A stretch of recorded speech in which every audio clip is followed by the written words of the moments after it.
Amigos de Radio Claret Digital, gracias por estar con nosotros. Bienvenidos a un encuentro, este programa de encuentros, donde ustedes saben que aquí le llevamos a ustedes misiones, personajes, personas de nuestra iglesia que nos acompañan. Y en este caso, como ustedes están viendo aquí al lado, tenemos el gusto de tener aquí en los estudios Corazón de María de Radio Claret Digital a Monseñor José Ignacio Munilla, obispo de Irihuela, Alicante. Bienvenido, Monseñor. Encantadísimo de estar con vosotros. Gracias por acompañarnos aquí en este especial de encuentros, que le informo que es un programa que no es fijo, no tiene un día fijo, no tiene un conductor fijo tampoco. Entonces de eso se trata, de que haya ese dinamismo dentro de este programa, ¿no? Y nos da mucho gusto contar con la presencia suya aquí en Panamá. Queremos iniciar, vamos a iniciar como se dice, vamos a empezar por el inicio, por el principio. Así se dice, así decimos curiosamente, ¿no? Queremos que usted nos platique sus inicios. Bueno, mis inicios. Yo soy nacido en el País Vasco, en España. El País Vasco es una zona norte que además, donde yo he nacido, está lindando con Francia, muy cerquita de Lourdes, por ubicarnos en el santuario. Oh, excelente. Una tierra que ha dado a luz, pues, grandes personajes en la historia, pero entre todos ellos, alguien muy singular, que es San Ignacio de Loyola, que, como bien sabemos, es fundador de la Compañía de Jesús, de los jesuitas, y es el que dio origen a los ejercicios espirituales, ¿no? Digo esto especialmente porque en mi caso también los ejercicios espirituales han configurado mi vida, ¿no? Entonces, bueno, pues yo nací en aquella tierra, tuve la suerte de tener una familia católica, que me introdujo de una manera sencilla, sencillísima, pues en la vida de fe. Tuve un colegio católico, ¿no? Que, bueno, pues que también tuve la gracia de tener en él el hilo conductor de mantener la fe también en años que podían ser un poco difíciles, ¿eh?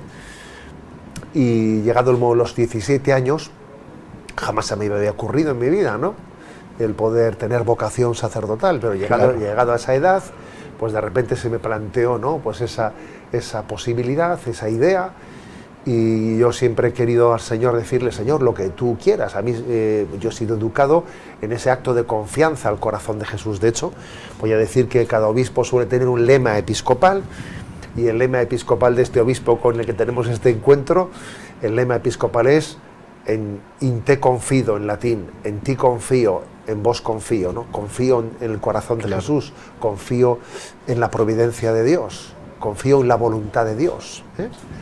Entonces yo creo que uno es feliz no consiguiendo que sus sueños se cumplan, eso es una desgracia, ¿eh? Claro. Yo creo que uno es feliz buscando la voluntad de Dios, ¿eh? Buscando la voluntad de Dios.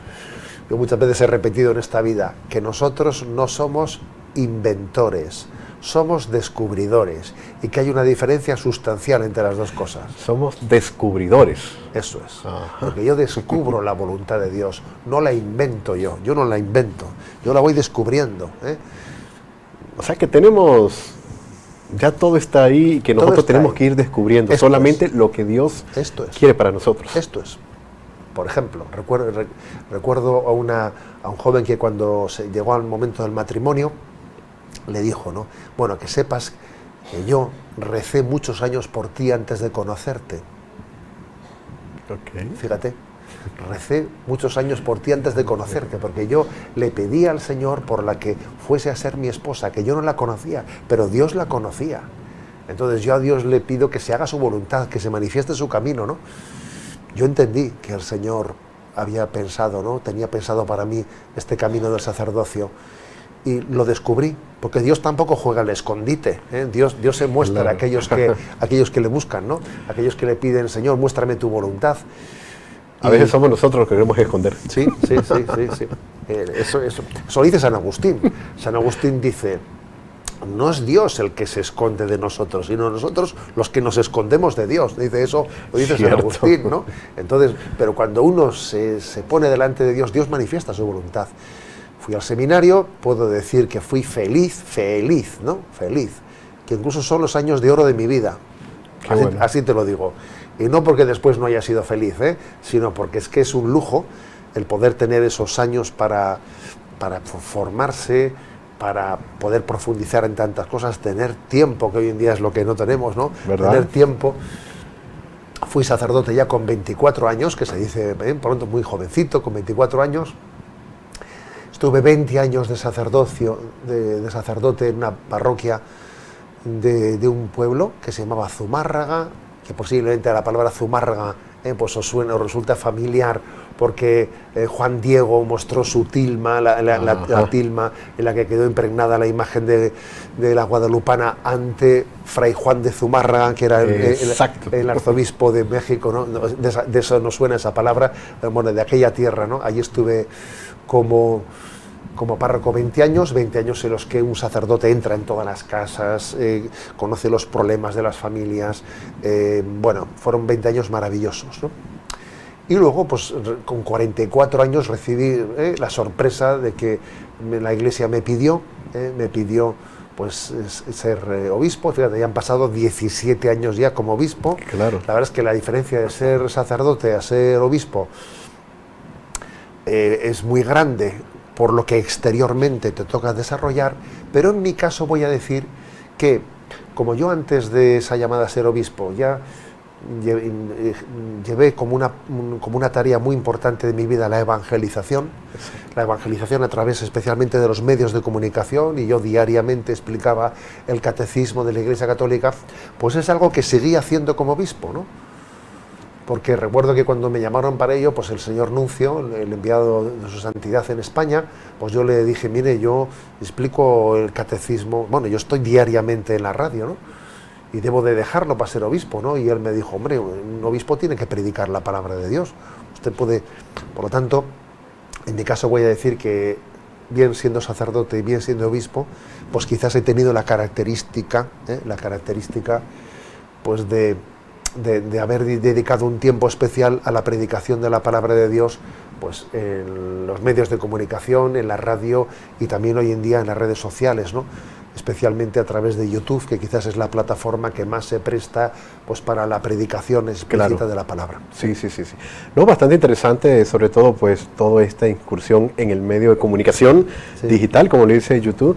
Y sí, muchas veces pensamos de que en este caso, cuando fue llamado a ser obispo, hubiéramos podido pensar de que ya no vamos a poder tener ese contacto tal vez diario que usted mantenía con toda esta audiencia, pero lo bonito es que usted ha podido ha seguido haciendo todo este trabajo, y de verdad que eso nos dice mucho, ya que no importa, vamos a decir, en cuestiones a títulos y todo esto, ¿no? Pensamos que a veces pues el sacerdote es el que tiene más tiempo, que el obispo está más comprometido por las diferentes labores que tiene, pero nos llama mucho la atención de que ha podido seguir con todo este legado y llevando el evangelio a través de los medios, ¿no? Monseñor, usted, como dijo, viene de una familia muy católica. Usted también tiene un hermano sacerdote. ¿O cuántos hermanos son ustedes? Somos tres hermanos. Son tres hermanos. Y los dos primeros, el mayor, que es mi hermano, y yo, los dos sacerdotes. Exactamente. Y su hermana, que mi también... hermana, que también es un apóstol eclesialmente, y la verdad es que colabora con nosotros, y nosotros con ella, pues en el apostolado y en la vida de la Iglesia. Claro, ya lo decía yo en el programa Al Día, que qué bonito ese ejemplo también, porque yo siento que esa unión de hermanos, todos trabajando en evangelización, creo que eso también nos manda un ejemplo a todos, a todas las familias también, ¿no? De que de verdad, yo siempre he dicho, uno educa con el ejemplo. Y esto es una muy bonita forma de verlo, ¿no? Cada vez que vemos esta unión, y que cada quien se desempeña dentro de las funciones que le corresponden. Y nos une, porque curiosamente la unión no viene de estarnos mirando unos a otros a los ojos, ¿no? Sino la unión viene de mirar todos en una misma dirección. De ahí viene la unión, ¿eh? La unión de compartir un ideal, de compartir la misión de Cristo. De ahí viene la unión entre nosotros. Yo creo que eso es muy claro, ¿no? Sí, definitivamente. Señor, hablando de la familia, yo sé que es un tema que a usted le apasiona muchísimo. Igual ya hemos hablado en otras ocasiones que la familia se ve muy afectada últimamente, los cambios, llamémonos que es el nuevo orden mundial. Podemos manejarlo de esta forma. Pero igual, esos peligros que actualmente, o estos ataques que tiene la familia, nosotros, ¿cómo debemos de enfrentar todo esto? ¿De qué forma enfrentarlo? A veces nos quieren pintar que por ahí está la verdadera felicidad, nos la pintan de una forma maquillándonos, tal vez, como lo dije, este nuevo orden mundial que intenta hasta cierto punto, quiero usar la palabra como engañarnos. Engañarnos que esto es lo bueno, esto es lo que te va a llevar a ser feliz, esto es lo que te va a llevar a una unión más grande, cuando yo creo que dentro de todo, en el fondo, es todo lo contrario lo que buscan. Estas nuevas tendencias que se ven también en el mundo, lo que lo quieren inyectar, que quieren iniciar con los más indefensos de la familia, que son los niños. Sí, sí. ¿Cómo prepararnos, cómo ver, cómo enfrentar todo esto? Bien, yo creo que hay que complementar dos cosas, ¿no? Dos estrategias, la reactiva y la propositiva y la preventiva. Exacto. O sea, las tres, ¿no? Las tres yo creo que hay que implementarlas, ¿no? Capacidad crítica hay que tener, porque a veces podemos pecar de ser un tanto ingenuos y decir que no hay que ser reactivo, no hay que responder. Un momento, sí hay que responder, porque si no tenemos la capacidad de distinguir la verdad de la mentira, al final todo es lo mismo, todo vale, y si todo vale, al final, pues es que la predicación se disuelve, ¿no? Entonces, creo que hay que tener capacidad de decir que por este camino de disolución de la familia se está generando muchísimo sufrimiento. Que, por ejemplo, ¿no? Y creo que es interesantísimo también recurrir a las estadísticas, y vemos que, por ejemplo, pues el principal factor del fracaso escolar está en el fracaso matrimonial. Okay. O sea, cuando se hacen unas estadísticas, aquí estoy hablando ya de estadísticas puras, estadísticas puras, índice de influencia del fracaso matrimonial en el fracaso escolar, es un índice obvio. Okay. Índice de influencia del fracaso matrimonial en tener comportamientos antisociales, incluso delictivos. Claro. Un índice tremendo. Vaya usted a la prisión y miremos a ver los que están allí reclusos, cuántos han tenido una familia unida. Una minoría, una clara minoría. Creo que en estadísticas de Estados Unidos menos de un 10% de los reclusos, un 5%, han tenido familias unidas. A ver, incluso me atrevería a decir índice de influencia de que una familia desestructurada, qué influencia tiene incluso en la propia salud. Y la influencia en la propia salud es tremenda, pues incluso en conductas adictivas, alcoholizantes, mala alimentación, etc. Es decir, que la familia es el mejor ministerio de asuntos sociales. La familia es el mejor ministerio de sanidad. La familia es el mejor ministerio. Es que, eso lo decía Chesterton, que en realidad una familia fuerte integra todos los ministerios de un Estado que intenta salvar al hombre. Claro, es el Ministerio de Educación, es el Ministerio de Sanidad, es el Ministerio de Asuntos Sociales. O sea, en realidad, cuando la familia, cuando se disuelve la familia, el Estado no es capaz de recoger, ¿no? de recoger los restos de como si se ha explotado, ¿no? pues un cristal y no es capaz de recoger los vidrios rotos, ¿no? Por eso creo que lo que un Estado puede y debe de hacer es poner las condiciones para que la familia sea preservada. Y, por ejemplo, vemos, yo voy a hablar de España, ¿no? Pues, por ejemplo, en España, en los últimos años han dado a luz, por ejemplo, la ley del divorcio express. Divorcio express. Divorcio express. O sea, que lo que hace falta es que tú te puedas divorciar, nada, pues en un fin de semana, sin alegar ningún tipo de causa, sin nada, venga. Cuando uno facilita el divorcio, devalúa el matrimonio. Vamos a ser claros. Si un Estado no es capaz de proponer a quienes tienen problemas matrimoniales, si no es capaz de promover pues, unos lugares de acompañamiento, si un Estado no subvenciona a quienes apuestan por una terapia familiar, sino que más bien a quien subvenciona es a quien ayude a separarse, a divorciarse, pues entonces, claro, al final obtenemos lo que estamos buscando, porque estamos haciendo unas políticas que finalmente son antifamilia. Si resulta que un Estado facilita más el aborto que la natalidad, pues es que luego pasa lo que pasa, ¿no? Claro. Y todo eso lo estamos viendo en España y en muchos países, y la verdad es que puedo decir que el resultado es terrorífico, pues porque además lo más duro es que quienes sufren son los más pequeños. Quienes sufren son los más pequeños, y además el índice de natalidad se desploma. Sí. Porque es curioso que el índice de natalidad en España está en 1,1, 1,2. Okay. Aquí en Panamá ha descendido mucho, pero bueno, está en este momento en 2,73, pues según he investigado. Exacto. Por ahí. A ver, está en 2,73. Pero es que fijémonos, es que en los países en los que ha entrado toda esta ideología antivida, el índice de natalidad se desploma, porque también viene como si resulta, ¿no? como si una imagen del feminismo radical totalmente deformadora de lo que es la verdadera feminidad, desligándola de la maternidad, como si resultase que para el empoderamiento de la mujer se necesitase desligarse de la maternidad, como si eso le quitase Exacto. dignidad. O sea, todo ello es una cultura antivida, es una cultura antifamilia, en el fondo es una cultura de muerte, ¿no?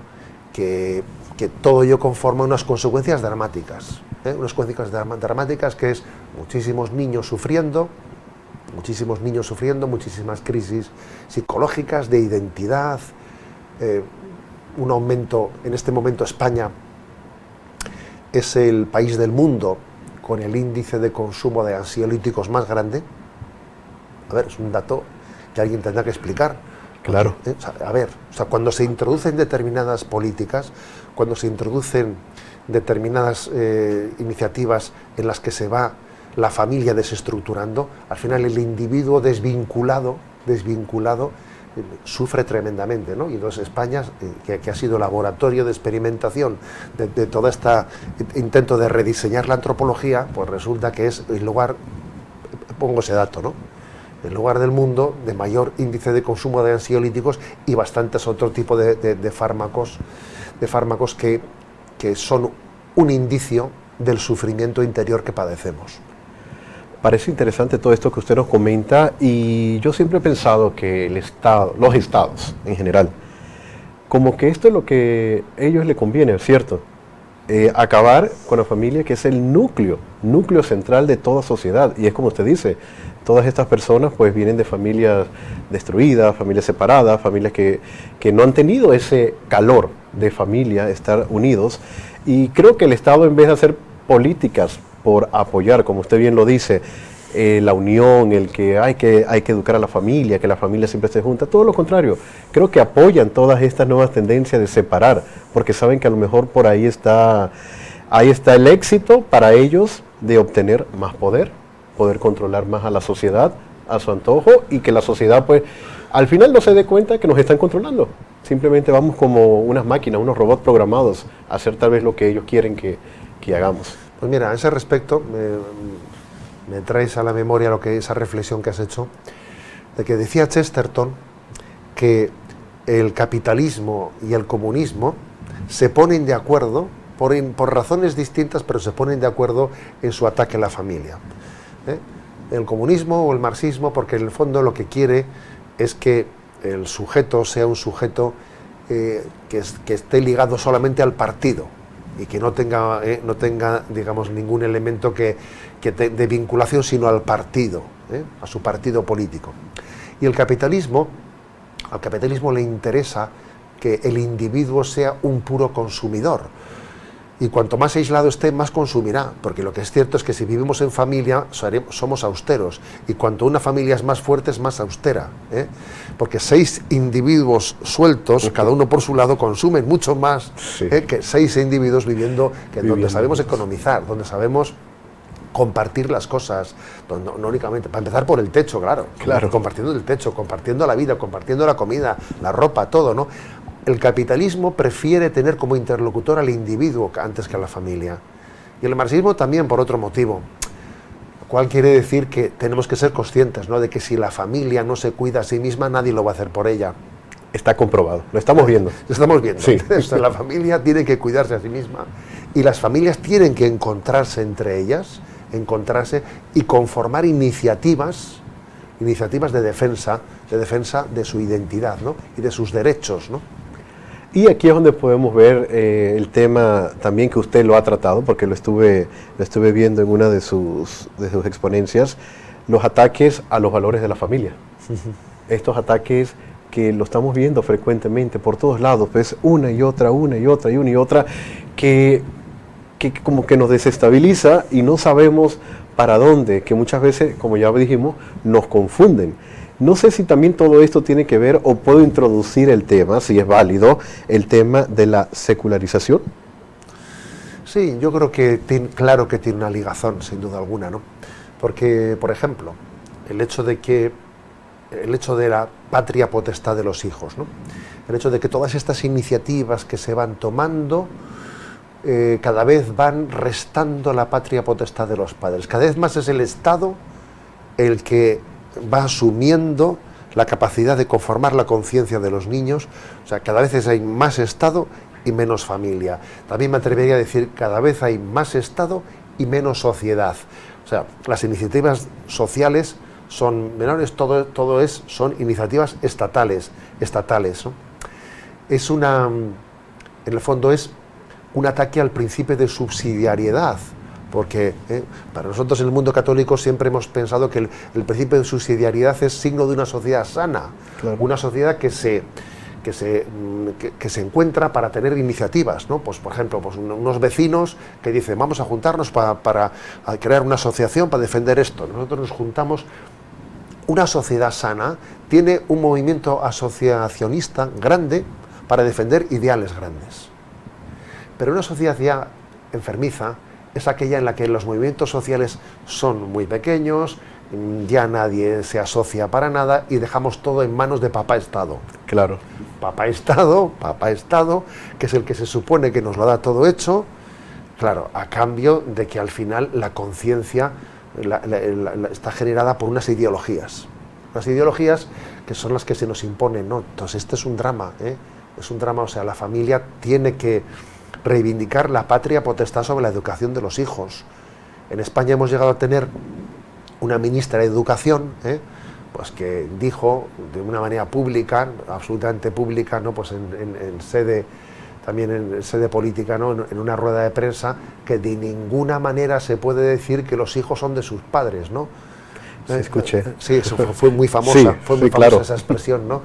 Y yo decía, hombre, claro, son de Dios, pero no, ella no iba por ahí, ella iba por otro lado, ella iba por el lado de que son del Estado, ¿no? Claro. O sea, es decir, de ninguna manera cabe decir que los hijos son de los padres. Hombre, ahí hay una gran batalla, ¿y eso tiene que ver con la secularización? Pues sí, porque si vivimos en nuestra vida un sentimiento religioso profundo, entonces uno tiene conciencia de que Dios me ha dado unos hijos, y los hijos son de Dios. Y yo tengo una tarea, una encomienda de custodiarlos que es sagrada. Y entonces yo no puedo poner mis hijos en cualquier mano y tengo que luchar, ¿no? Luchar como una leona lucha por sus cachorros, claro. Por sus cachorros con fuerza, con energía. Entonces, claro que la secularización hace que perdamos conciencia de la dignidad de la paternidad y de la maternidad, y que así seamos más fácilmente manipulados, ¿no? Por esa invasión tan grande que existe, esa invasión desde el Estado hacia la familia. Bueno, monseñor, la verdad que sí, estamos la familia muy atacada últimamente y hay bastante tema que hablar sobre todo esto, ¿verdad? De llevarnos, reflexionarlos, de brindarles a todos los que nos ven aquí a través de Radio Claret Televisión Digital, ¿no? Cómo cuidar nuestra familia, cómo evitar que tal vez todas esas tendencias nos entren, porque quieren atacar por uno o por otro lado. Ahí estamos claritos. El Estado lo que busca es siempre manejar, manipular, para obviamente obtener más poder. Vivimos en una sociedad también que va tan rápida, vamos viviendo una vida tan veloz, que nos cuesta también detenernos a pensar todo esto que casualmente estamos platicando. Por eso es que es tan interesante tener estos programas y conversar un poquito para todos aquellos que nos ven, tanto en el momento en vivo o nos pueden ver a través de las plataformas de YouTube cuando el programa ya quede colgado, pues que podamos analizar, que usted nos está dejando este análisis de ¿qué está pasando en mi familia? ¿Cómo estoy yo actuando en mi familia? ¿Cómo la estoy cuidando? ¿Qué estoy permitiendo que hagan? Porque también los padres, como usted bien lo ha dicho, tienen que tener pues esa convicción de que son ellos los que tienen que defender, que no esperen también, a pesar de que estamos en medio de comunicación, no esperar que los medios de comunicación actúen como educadores, que claro, que es la finalidad, pero muchas veces se los dejamos a cargo a ellos completamente. Y es cuando entonces vienen todos estos procesos, ¿no? Donde aprovechamos, aprovechan, mejor dicho, las tendencias para llegarle a los más pequeños ahí. Y ellos van reproduciendo todo lo que vemos.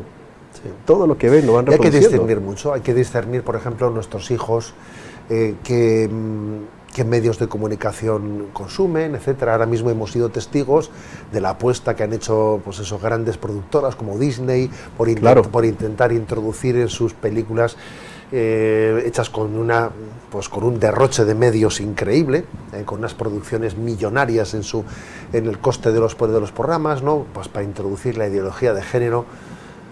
Bueno, hemos tenido una buena noticia, que han fracasado en sus estrenos estas películas de Disney en la taquilla de una manera grande, lo cual también quiere decir que también el sentido común de las familias subsiste, o sea que no es tan fácil acabar con el sentido común, pero claro, no nos quepa la menor duda que esa batalla está ahí, que por ejemplo, ¿no? Pues el hecho de que en unos simples dibujos animados, aparentemente inocentes, que nuestros hijos reciben, claro que se puede introducir pues toda una serie de conceptos pues de crisis identitarias,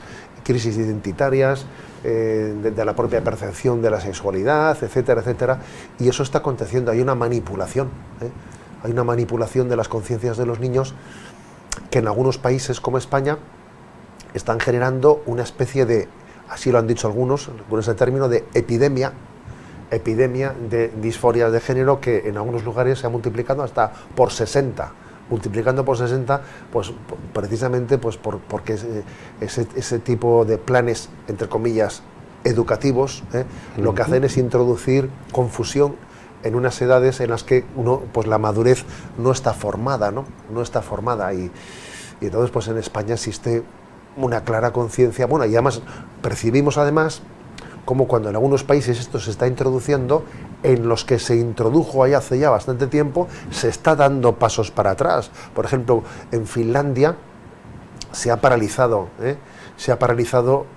pues esas leyes aprobadas allí hace ya mucho más tiempo, en las que se posibilitaba el cambio de sexo de los niños, etcétera. En Islandia se han parado, en Finlandia, perdón. Claro. Y resulta que cuando los que fueron pioneros se dan cuenta de a dónde se había llegado, otros países todavía caminan hacia el abismo, ¿no? Creo que es bueno que tengamos conciencia de lo que acontece en el mundo y que estemos alerta frente a ello, ¿no? O sea, creo que decíamos al principio de la entrevista que hay que hacer, que hay que ser propositivo, pero también reactivo, combinando ambas cosas, ¿no? Mostrar también la belleza de la familia, porque tú antes me preguntabas qué podríamos hacer. También creo que la belleza de la familia hay que mostrarla, porque la familia es muy bella, una familia en la que uno ve a sus hijos en torno a sus padres que se quieren y los niños están encantados de ver que sus padres se quieren. A ver, eso es tan bello también, que yo creo que hay que mostrarlo al mundo. El mundo, cuando ve una familia así, dice, me gustaría esto. Claro. Yo creo que también tenemos que mostrar la belleza de la familia, que es una manera también de dar una respuesta a esta gran crisis. Bueno, amigos, recuerden mostrar la belleza de la familia. Eso es una parte muy importante. Usted, fije en su familia, muestre esa belleza. Cuando usted que está en ese grupo parroquial, ¿verdad? Esas pastorales familiares, salgan, muestren la belleza de la familia, la belleza de la unión, y van a ver qué vamos a hacer, a construir un cambio en nuestra sociedad. Vamos a poner esa semillita o ese granito de arena que nos corresponde a cada uno colocar para ir poco a poco pues consiguiendo y sobre todo defendiendo al núcleo central de toda sociedad, como digo, que es la familia. Bueno, señor, vámonos a un pequeñito cambio y regresamos ya con la parte final de este encuentro, que de verdad que está muy interesante, sobre todo cuando hablamos de familia, creo que da para mucho. da para mucho. Así que usted esté muy pendiente, ya regresamos.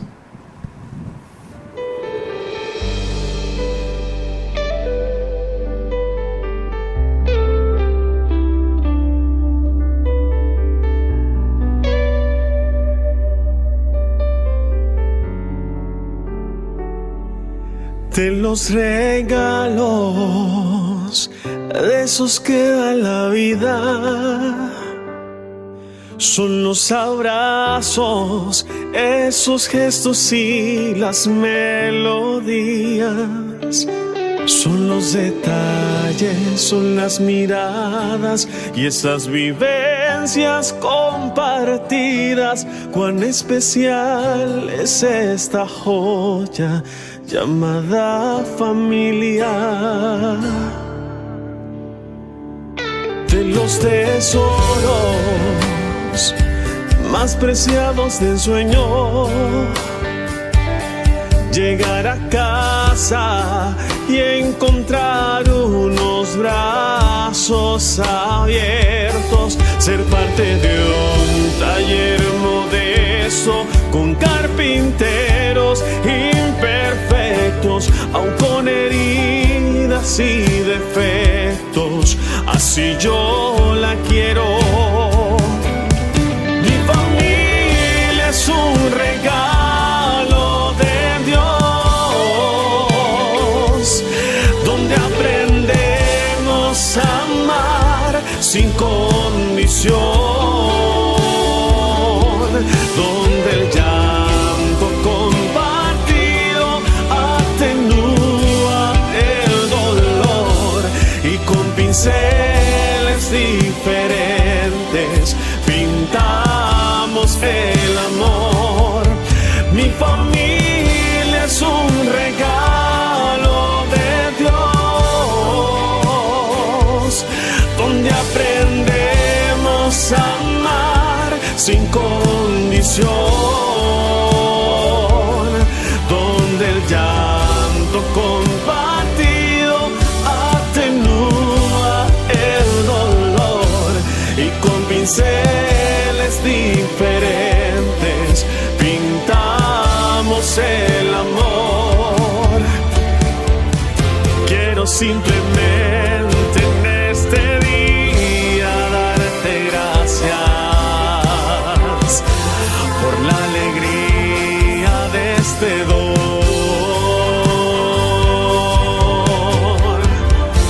por la presencia de estos seres especiales que anclados viven en mi corazón.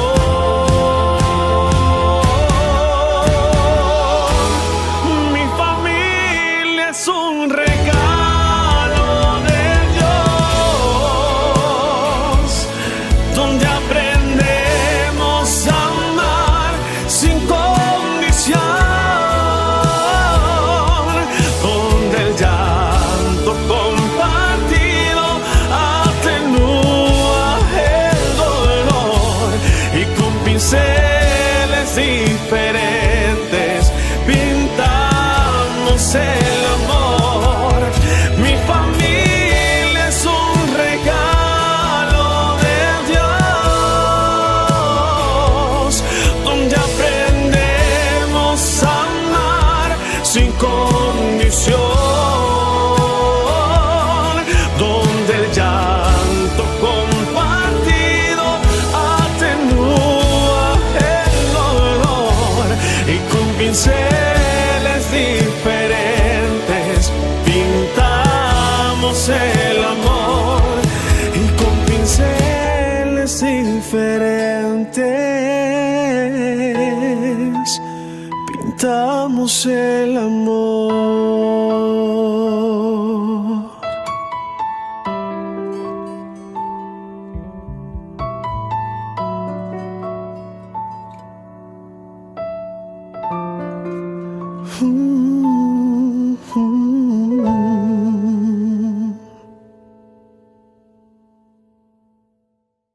Estamos de regreso en un programa de encuentros. Hoy que nos encontramos con Monseñor José Ignacio Munilla, que nos hace el honor de estar aquí acompañándonos a nosotros. Y este tema, Monseñor, mi familia es un regalo de Dios, muy perfecto al tema que estamos tratando hoy.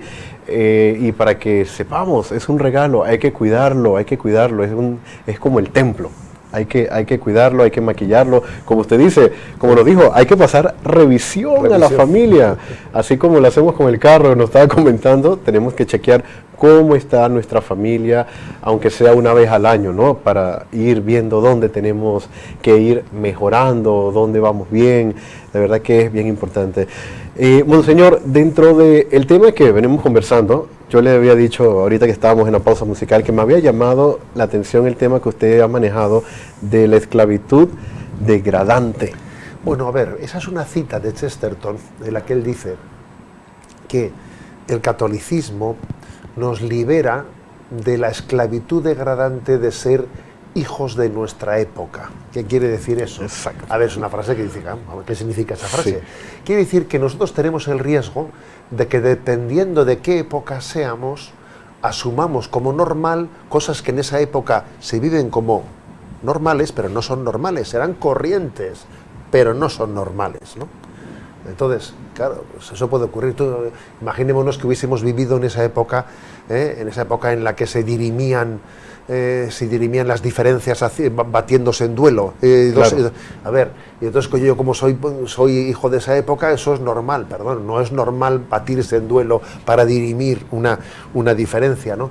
Entonces, pecados de época son aquellos en los que en esa época permanecen ciegos y no los ven, de no ser que tengan la luz de la revelación, porque lo que decía Chesterton es que la revelación nos libera de la esclavitud degradante de que yo, como soy hijo de esa época, me parece normal y no tengo capacidad crítica. Claro. Entonces, lo que la revelación nos tiene que conceder es la capacidad de ver las cosas no desde la época en la que vivimos, sino desde el Evangelio.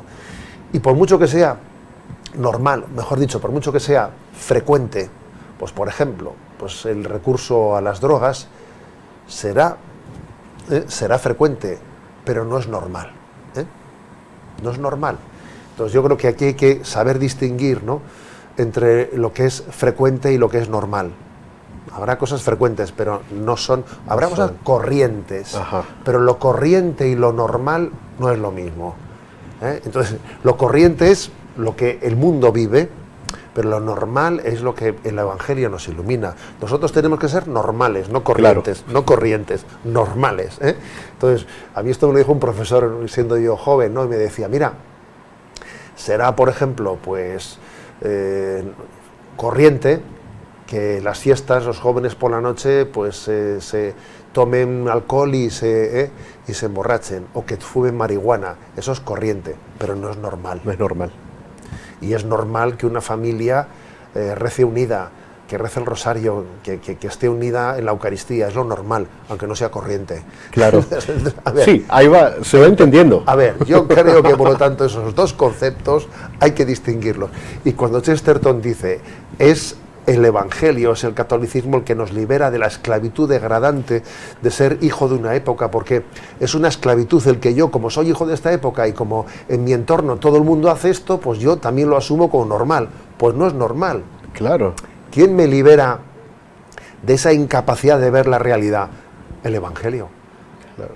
Es que si no, yo estoy inevitablemente limitado por la época en la que vivo, en la cual, por cierto, históricamente tenemos vaivenes, y dependiendo de en qué época me ha tocado nacer, pues si por ejemplo hubiésemos nacido en una época en la que había esclavitud, oye, nos pareciera normal la esclavitud, ¿no?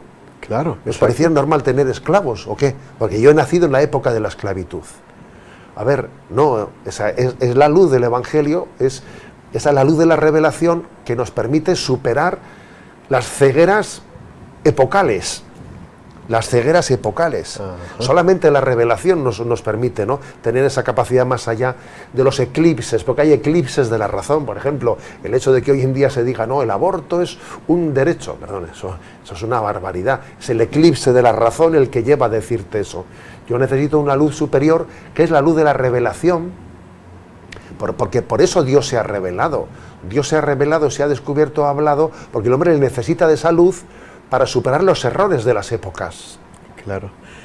Y yo me pregunto algo, pero no sé si nuestros amigos que están conectados se preguntarán lo mismo.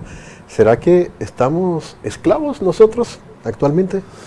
Sí, existe una esclavitud a muchos niveles. En primer lugar, una esclavitud de la forma de ver, de la forma de pensar, ¿no?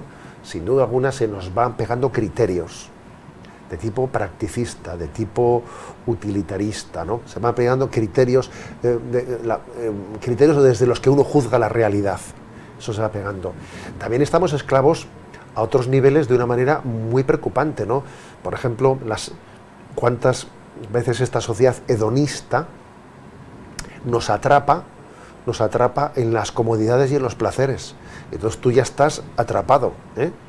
Alguien dijo que la esclavitud más consolidada es aquella que consigue que los esclavos sientan placer en serlo. Entonces esa esclavitud sí que está consolidada, porque a ti te genera una esclavitud y pongo un ejemplo, el tema de la esclavitud en el consumo de la pornografía.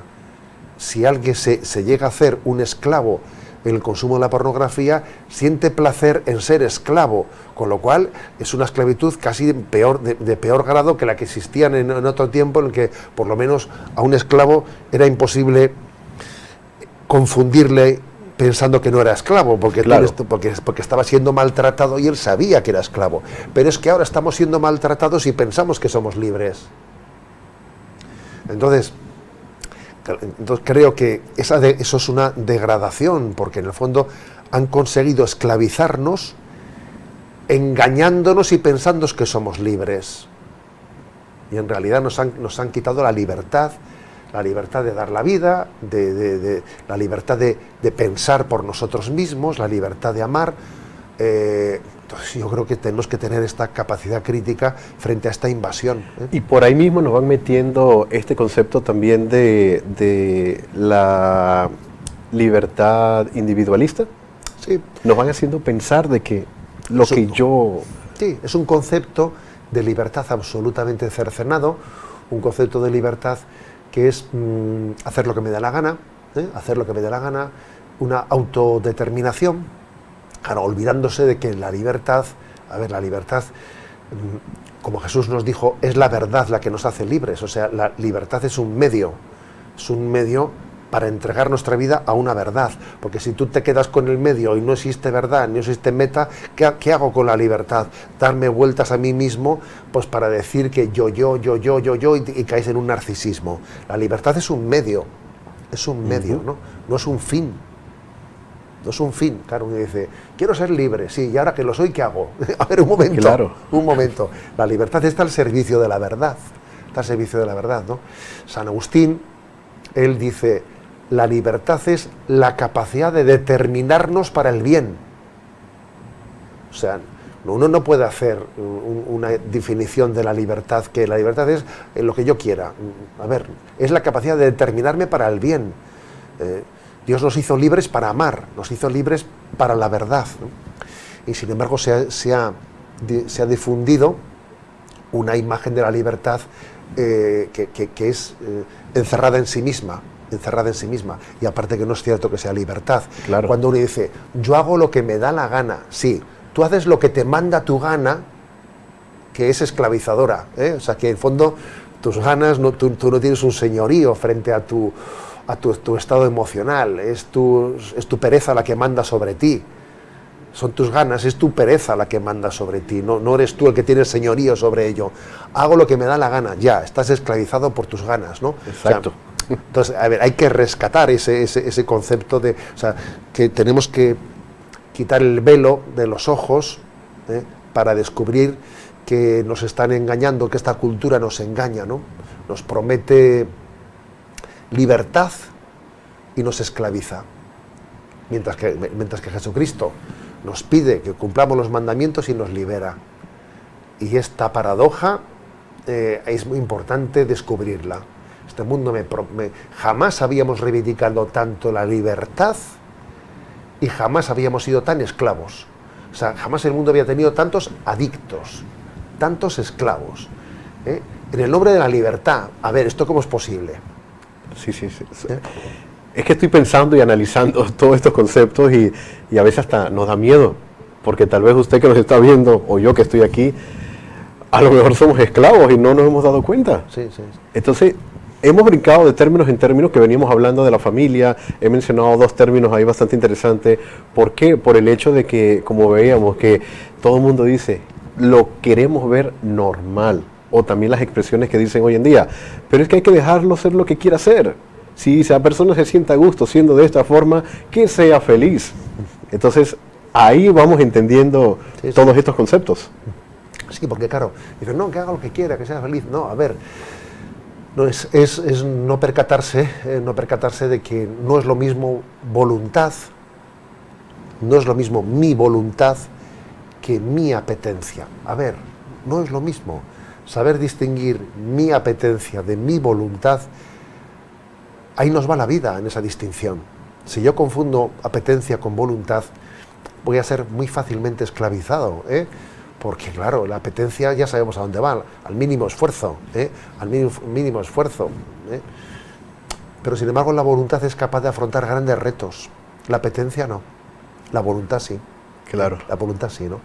Entonces, por eso digo yo que la crisis que padecemos es una crisis antropológica, en la que este mundo consumista nos ha invadido y como nos lo da todo fácilmente, con una pastilla, apretando un botón, Sí.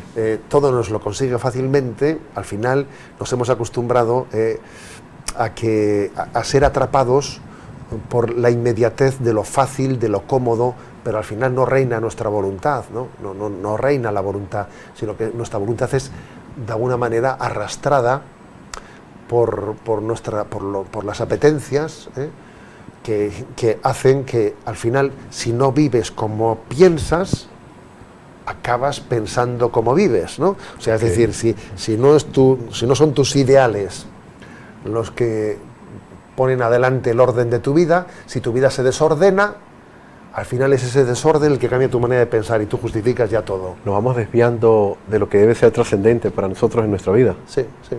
Y te come el consumismo, te come el materialismo, te come pues el hedonismo, te come. Y luego, para no sentirte mal, para que no te remuerda la conciencia, cambias de forma de pensar y dices que tampoco es para tanto, ¿entiendes?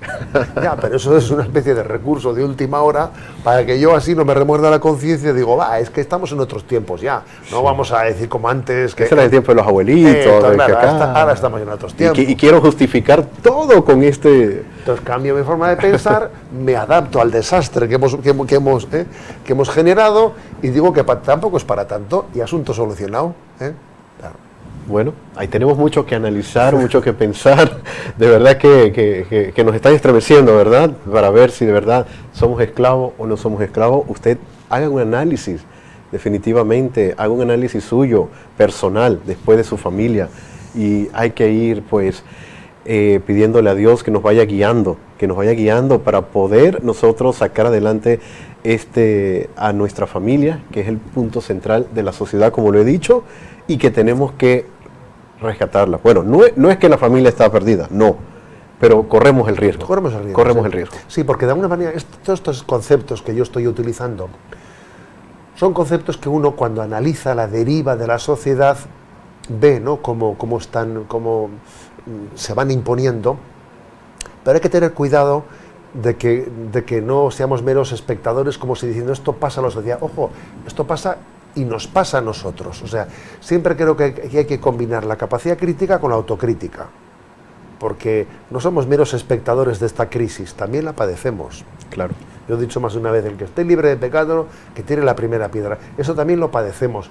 Luego, no lo decimos para hablar de los otros, no, Lo decimos para hablar de lo que nos está pasando en primera persona del plural, ¿sabes? Sí. Primera persona del plural. No sé si conoces una famosa anécdota de la historia así de la Iglesia del Concilio de Trento, ¿no? Que cuando el Concilio de Trento, los padres conciliares que allí estaban reunidos hablaron del tema de la concupiscencia, ¿no? Frente a Lutero, etcétera, estaban aclarando conceptos. Hay un momento, hubo una sesión en la que ellos hablan que en nosotros existe una concupiscencia, un desorden interior. Dice, esta asamblea conciliar, dice, confiesa y experimenta la existencia de la concupiscencia, diciendo, no solo confesamos que existe, sino que lo experimentamos también siendo obispos, ¿no? Como diciendo, a ver, esto no solo lo digo, lo predico, sino que lo experimento. Lo experimento. Esa es en la historia de la Iglesia es una frase muy buena, ¿no? Dicen, esta asamblea conciliar confiesa y experimenta la existencia de la concupiscencia en nosotros, la existencia de un desorden interior que el pecado generó, contra el cual tenemos que luchar para ordenarnos interiormente. Claro, entonces ahí demuestra de que todos estamos en la batalla. En la batalla, así que no depende a que usted se dedique, así lo sabe. Lo importante, yo creo que siempre estar, como siempre lo he dicho, y no lo voy a cansar de decir, estar cerca de Dios, pedirle a Dios, rezar mucho, orar mucho en familia, el rosario, que todo esto nos ayude también a mantenernos unidos, porque al final yo creo que tener esa esperanza y esa fortaleza, siempre las madres están ahí, son las que como que llevan esta parte, ¿no? Pero nosotros tenemos que hacer también el esfuerzo y unirnos, sobre todo pues siempre estar pendiente de nuestra familia, que es el mensaje que queremos dejar en ese momento. Señor, un último mensajito para todos aquellos que nos ven y de esta forma despedirnos el día de hoy. Bueno, sencillamente que os deseo de todo corazón pues que tengáis esperanza, que tengáis esperanza, os deseo de todo corazón que os deis cuenta de que aunque nos sintamos muy poca cosa, uno dice, madre mía, pues todo eso que se ha hablado ahí, pues un poco lo tengo yo todo, ¿no? Pues sí, claro que lo tenemos todo, pero tenemos esperanza porque, como dice ese texto, el que comenzó en nosotros la obra buena, Él la va a llevar a término. Santo Tomás de Aquino dice que para poder alcanzar la santidad, la condición principal es desearlo. Dios ha sembrado en nosotros un deseo de santidad y tener un fuerte deseo de santidad, ¿no? Dios colmará ese deseo. Lo malo es que perdamos ese deseo de santidad y nos conformemos a este mundo. Yo os deseo a todos que a pesar de nuestra debilidad, que no rebajemos nuestros ideales.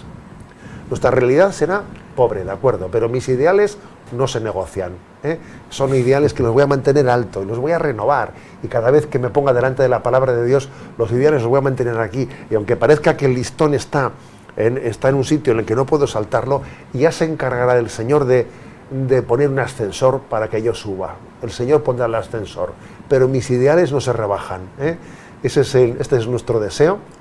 Os deseo de todo corazón, ¿no?, que permanezcáis fieles con la ilusión de que Jesucristo colmará su obra en nosotros, porque por eso Él entregó su vida, y el fruto, ¿no?, de la redención de Jesucristo pues va a florecer en cada uno de nosotros. Nos encomendamos mutuamente, rezamos unos por otros, me encomiendo a vuestras oraciones y que sepáis que os tendré presente pues en mi Eucaristía, que creo que es el mayor tesoro que tiene un sacerdote, celebrar la Eucaristía y ofrecerla, ¿no?, por la santificación de todas las almas que le han sido encomendadas.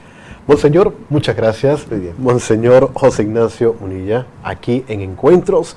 Y yo, como le digo siempre al público, le digo, todos estamos llamados a ser santos. No es fácil, pero tampoco es difícil. Y lo podemos lograr. Con un poquito de ganas. Me parece perfecto. Bueno, esto fue Encuentros, muchas gracias. Ya usted sabe que esta es su casa, cuando venga, también para su familia, que también la tenemos aquí, que nos da mucho gusto. Y usted, bueno, recuerde seguir apoyando Radio Claret, televisión digital. Esto fue Encuentros, muchas gracias, hasta la próxima.